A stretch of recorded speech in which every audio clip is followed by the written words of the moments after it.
हिंदी संस्कृत धारा में एक बार फिर से आपका स्वागत है।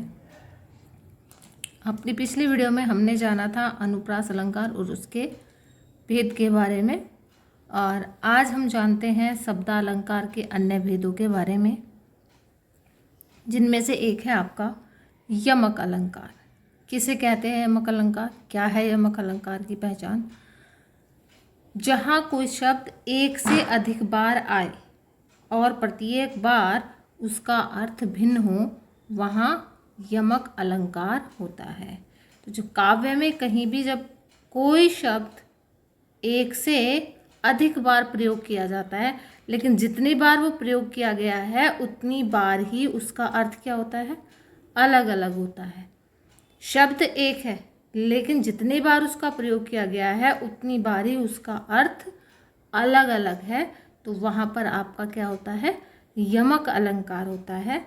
उदाहरण देख लेते हैं। कनक कनक ते सौगुनी मादकता अधिकाय, वा खाए बोराए जग या पाए बोराए। यहाँ पर कौन से दो शब्द हैं?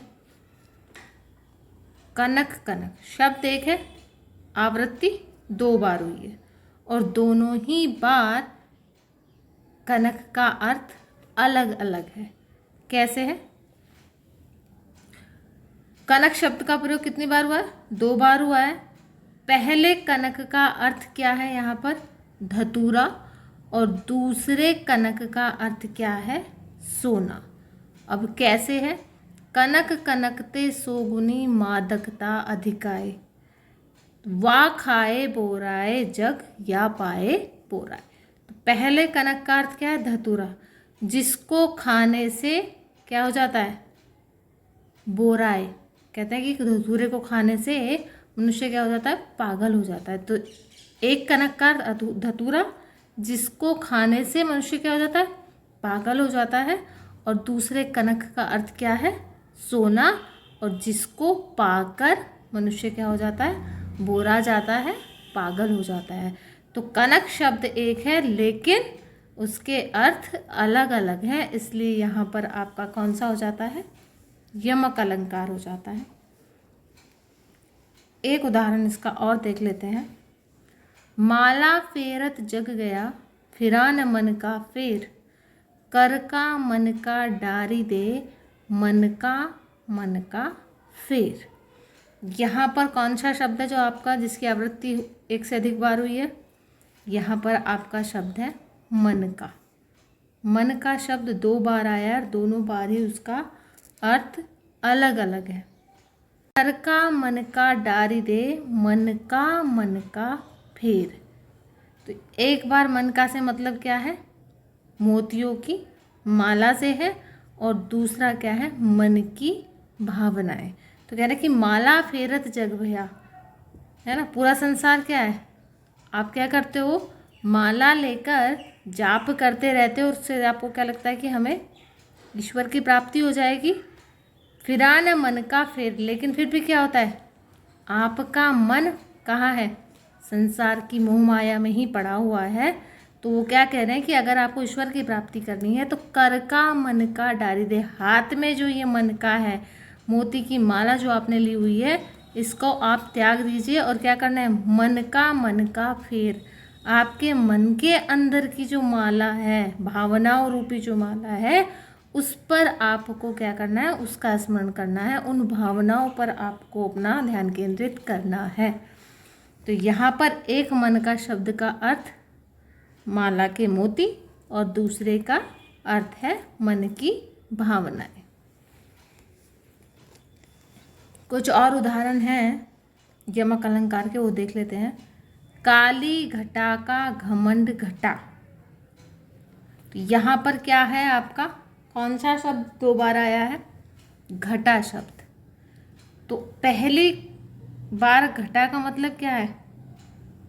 घटा, बादल जो आ जाते हैं, तो काली घटा, काले बादल, है ना?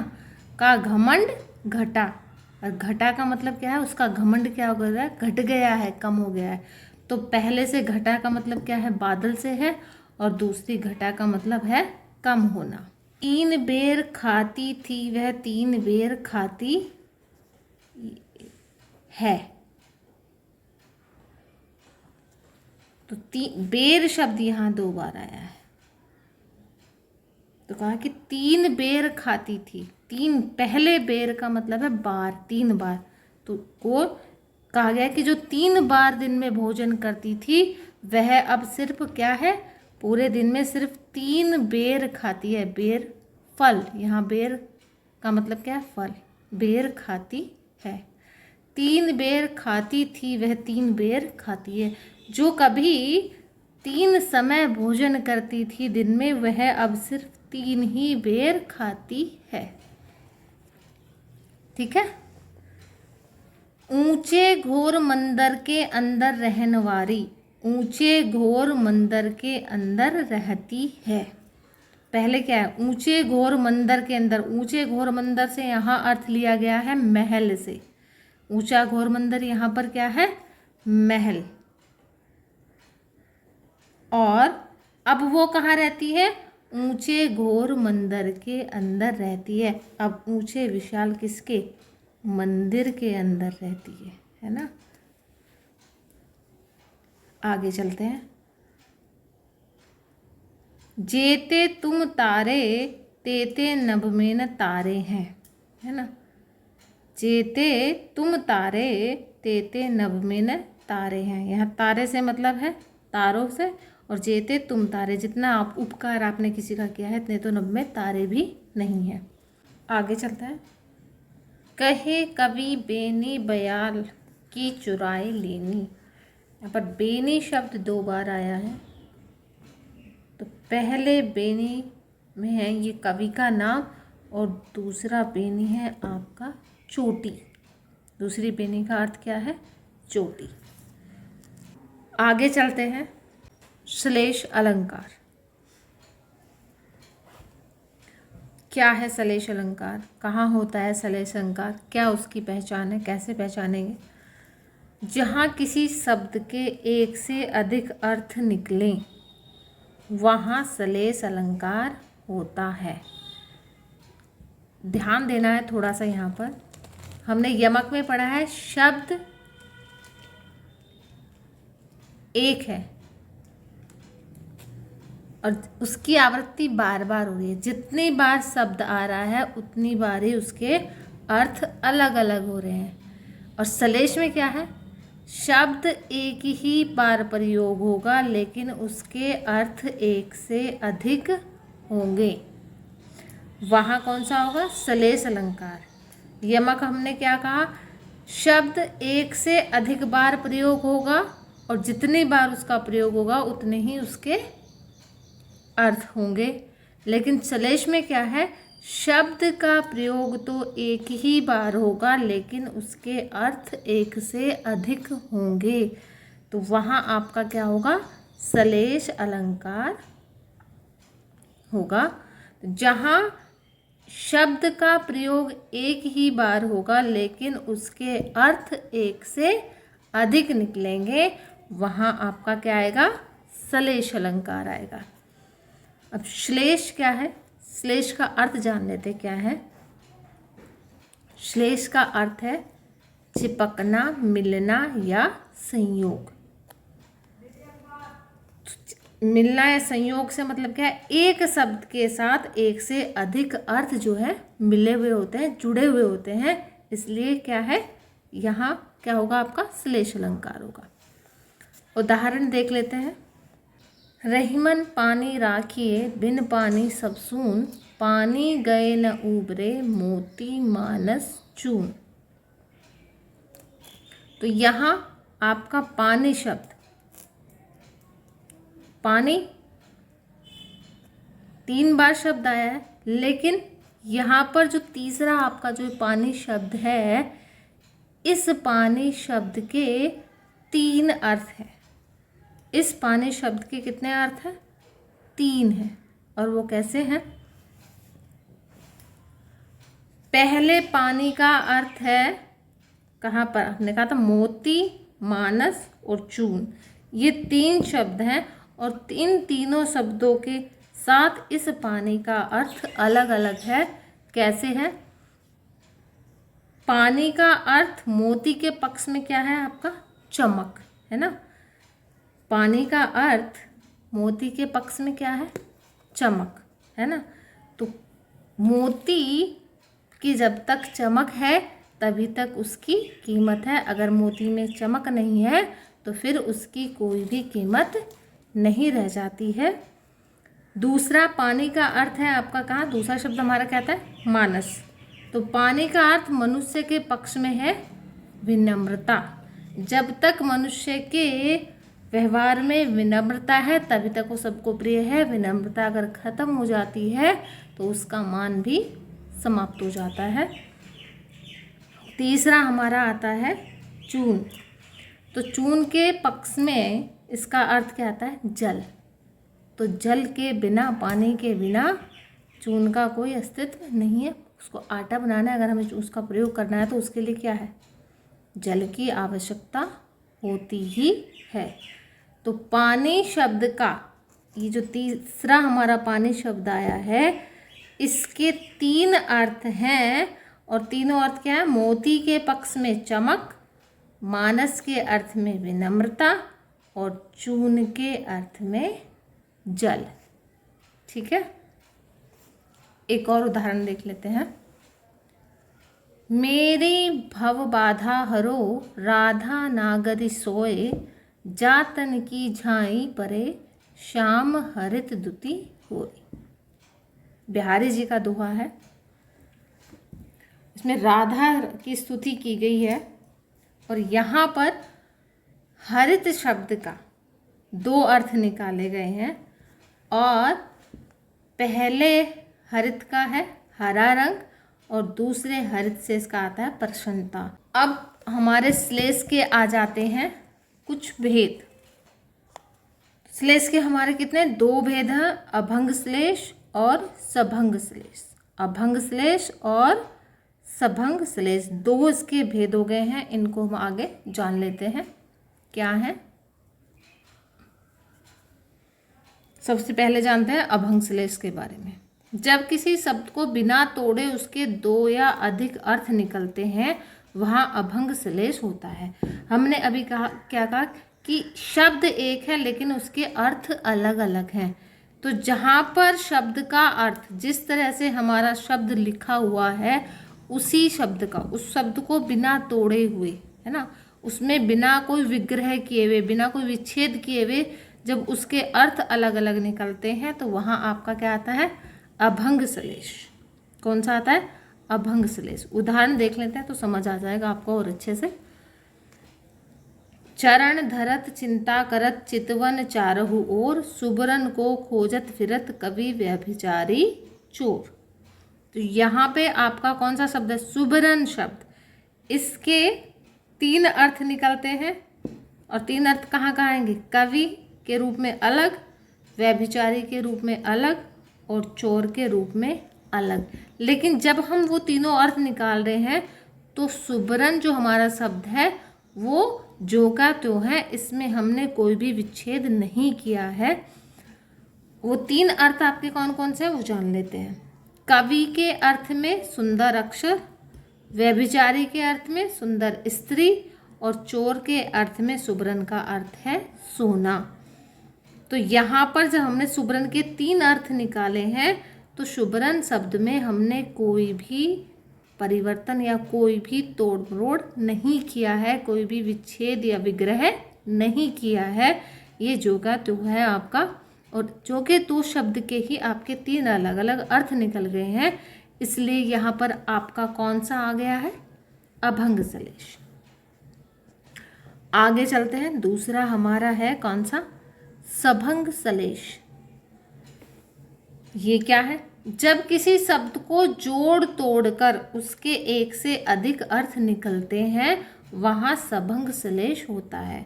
मतलब शब्द का इस्तेमाल हुआ है तो हम उसका अर्थ अलग अलग करने के लिए हम उसमें क्या कर लेते हैं?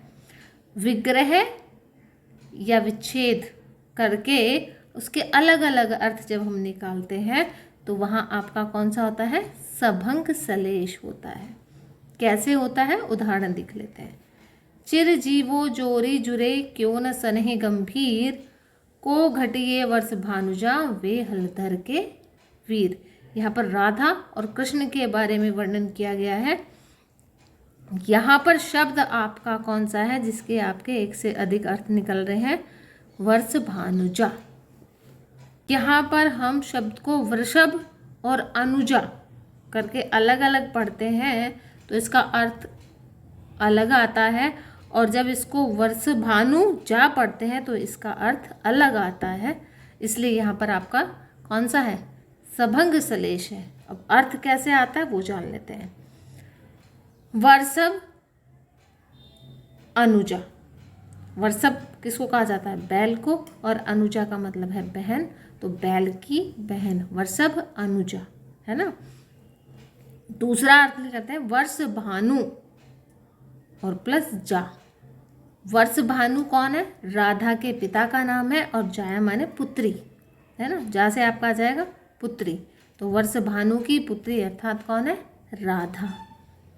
तो इसलिए यहाँ पर क्या है आपका? सभंग सलेश। क्यों? क्योंकि इस एक शब्द में हमें विग्रह करके इसके दोनों अलग अलग अर्थ निकाले हैं, इसलिए यहाँ पर सभंग सलेश है। तो ये आपके हो गए सलेश अलंकार और उसके भेद। आगे चलते हैं। अगला हमारा अलंकार आता है वक्रोक्ति। वक्रोक्ति अलंकार क्या है? जब किसी एक आशय या अभिप्राय से कहे गए वाक्य का अर्थ किसी दूसरे व्यक्ति द्वारा अन्य लगा लिया जाता है, वहाँ वक्रोक्ति अलंकार होता है। किसी आशय, किसी ने कोई बात कही तो कहने वाले ने तो कुछ और कहा, लेकिन सुनने वाले ने उसका अर्थ कुछ और लगा लिया है, तो जहाँ ऐसा होता है तो वहाँ पर आपका कौन सा आता है?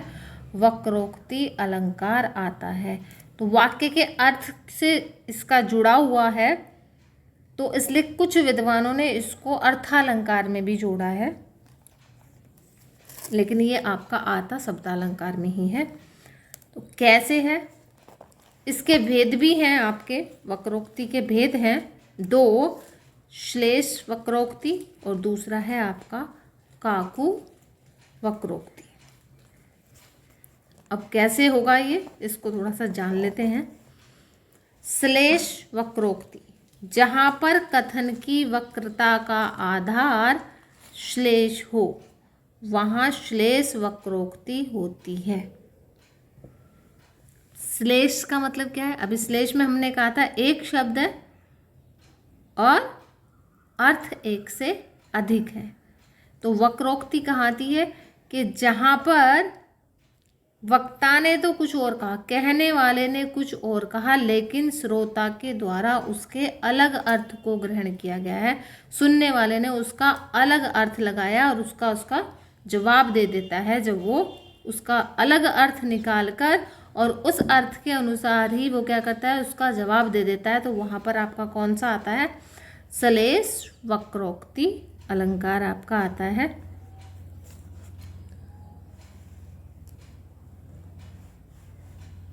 उदाहरण देख लेते हैं इसका। अब यहाँ जो कथन है ये कहा जा रहा है, कौन तुम हे घनश्याम हम।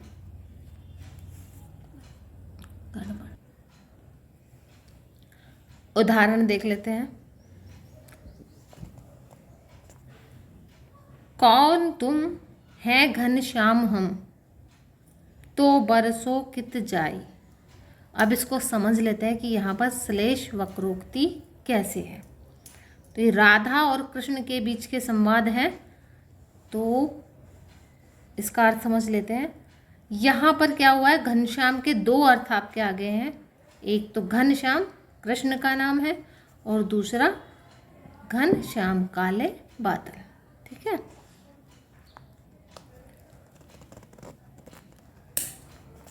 अब वक्रोक्ति कैसे हुआ? यहाँ पर हमें अर्थ पता चल गया है, लेकिन अर्थ आए कैसे? कौन तुम, राधा कृष्ण से पूछती हैं कि तुम कौन हो, तो कृष्ण उन्हें कहते हैं कि हैं घनश्याम हम।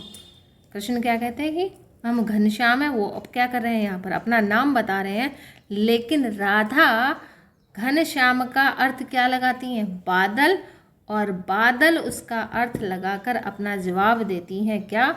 तो बरसों कित जाई, है ना। तो अगर आप घनश्याम है तो यहाँ क्या कर रहे हैं? आप जाकर बरसिए, है ना, बादल का काम बरसना है, तो आप यहाँ क्या कर रहे हैं? आप जाकर बरसिए। वक्रोक्ति का ये एक पॉइंट है, आप जान लीजिए। वक्रोक्ति में आपका वक्ता बोलेगा, श्रोता सुनता है और सुनकर उसका जवाब भी अगर दे देता है उस अर्थ में, तो वहाँ पर आपका वक्रोक्ति आता है। वक्ता का जवाब देना ज़रूरी है। एक कबूतर देख हाथ में, पूछा कहाँ अपर है। उसने कहा अपर कैसा, वह उड़ गया सपर है। ये पूछा जा रहा है कि एक कबूतर देख हाथ में, है ना, हाथ में एक कबूतर को देखकर पूछ रहे हैं कि अपर, अपर माने दूसरा, अपर माने दूसरा कहाँ है। तो उसका जवाब देते हैं, उसने कहा, अब जो श्रोता है जिसने सुना अब वो जवाब देगा, उसने अब उसका अर्थ क्या निकाला है उस अर्थ के अनुसार ही वो उसका जवाब दे रहा है। अपर कैसा, अब उसने अपर से मतलब क्या लगाया है? बिना पर वाला। उसने तो अपर कहा दूसरा, लेकिन सुनने वाले ने उसका अर्थ क्या लगाया? बिना पर वाला। और ये उसका अर्थ लगाकर वो जवाब भी दे रहा है क्या? अपर कैसा, बिना पर वाला कैसा? वह उड़ गया सपर है। वह तो परों वाला है और वो उड़ गया है। तो यहाँ पर अपर के दो अर्थ आ गए हैं, दूसरा और अपर बिना पर वाला। तो कहने वाले ने कहा है दूसरा, लेकिन जो श्रोता है उसने उसका अर्थ निकाला बिना पर वाला, और उस अर्थ के साथ ही वो उसका जवाब दे देता है, वह उड़ गया सपर है। अपर कैसा, बिना पर वाला नहीं है, वो तो पर वाला है सपर, और वह उड़ गया है। तो यहाँ पर आपका क्या है? श्लेष वक्रोक्ति। ये भक्त कवि की नूरजहाँ जो इनकी रचना है उससे लिया गया है। दूसरा इसका भेद आ जाता है काकू वक्रोक्ति। अब काकू वक्रोक्ति कहाँ पर होगी? जहाँ पर कहे गए कथन का कंठ की ध्वनि के कारण अन्य अर्थ निकले, वहाँ काकू वक्रोक्ति होती है। श्लेष में क्या था? शब्द तो वही है। श्लेष में हमने क्या कहा? शब्द वही है, लेकिन कहने वाले ने कुछ और अर्थ कहा है, सुनने वाले ने उसका अन्य अर्थ लगा लिया है। और काकू वक्रोक्ति में क्या है? जब कहने वाले ने जो भी कुछ कहा उसको दूसरे ने कुछ अन्य ही सुन लिया। कहने वाले ने कुछ और कहा अपने, लेकिन उसके जो उच्चारण है उसके उच्चारण के द्वारा ही उसने उसका कोई अन्य अर्थ लगा लिया है, तो वहाँ पर आपकी क्या होती है? काकू वक्रोक्ति। तो काकू वक्रोक्ति कहाँ है? कंठ की ध्वनि पर, है ना। बोलते समय ही हमने उसके उच्चारण को कैसे समझा और उसके आधार पर ही उसका अर्थ निकाल कर हम जवाब दे देते हैं, तो वहाँ पर आपकी कौन सी आती है? काकू वक्रोक्ति। उदाहरण जान लेते हैं आगे। उदाहरण है, लिखन बैठी जाकी सभी ही, गही गही गरब गरूर, भय न केते जगत के चतुर चितेरे कूर। तो भय न केते, यहाँ पर हमने सिर्फ इसको लिया है, यहाँ आपके दो निकल के आते हैं अर्थ। भय न केते, कितने न हुए। भय न केते का मतलब कितने न हुए, और यहाँ से इसका अर्थ क्या निकाल लिया गया है? सभी हो गए हैं। अर्थ क्या निकाल लिया गया है? सभी हो गए हैं। कहने वाले ने कहा है कितने न हुए, न जाने कितने हुए हैं, है ना। साधारण शब्द में उसका अर्थ जान लेते हैं कि बोल देते हैं ना कि न जाने कितने हैं ऐसे, तो लेकिन सुनने वाले ने उसका अर्थ क्या लगा ले? सभी ऐसे हो गए हैं। तो इसलिए यहाँ पर कौन सा है आपका? काकू वक्रोक्ति। आगे चलते हैं। अगला हमारा अलंकार आता है पुनरुक्ति। पुनरुक्ति जिस काव्य में शब्द की पुनरावृत्ति होती है किंतु शब्दों के अर्थ समान होते हैं। अभी यमक और श्लेष में हमने क्या कहा? यमक में हमने क्या कहा? शब्द की आवृत्ति जितनी बार होगी उतनी बार ही उसके अर्थ अलग अलग होंगे। श्लेष में हमने क्या कहा? शब्द एक होगा लेकिन एक ही शब्द के अर्थ अनेक होंगे। अब पुनरुक्ति में क्या है? शब्द की आवृत्ति तो हो ही लेकिन शब्द के अर्थ समान होंगे। आवृत्ति जितनी बार भी हो जाए उतनी बार अर्थ वही रहेगा, तो वहाँ आपका क्या जाता है? पुनरुक्ति अलंकार। उदाहरण देख लेते हैं। झूम झूम मृदु गरज गरज घनघोर, डाल डाल अलिपीक के गायन का समा बांध, है ना। झूम झूम, है ना। झूम शब्द का अर्थ दोनों जगह एक ही है। गरज गरज, गरजना ही है, बादल का गरजना, तो अर्थ दो बार आया है शब्द लेकिन अर्थ गरजना ही है। डाल डाल, तो डाल से मतलब है पेड़ की डालियों पर, एक डाली से दूसरी डाली पर, यहाँ इसका अर्थ आता है। तो यहाँ पर क्या है? शब्द की आवृत्ति तो हुई है लेकिन अर्थ समान है, तो यहाँ पर आपका क्या हो जाएगा? पुनरुक्ति अलंकार। आगे चलते हैं।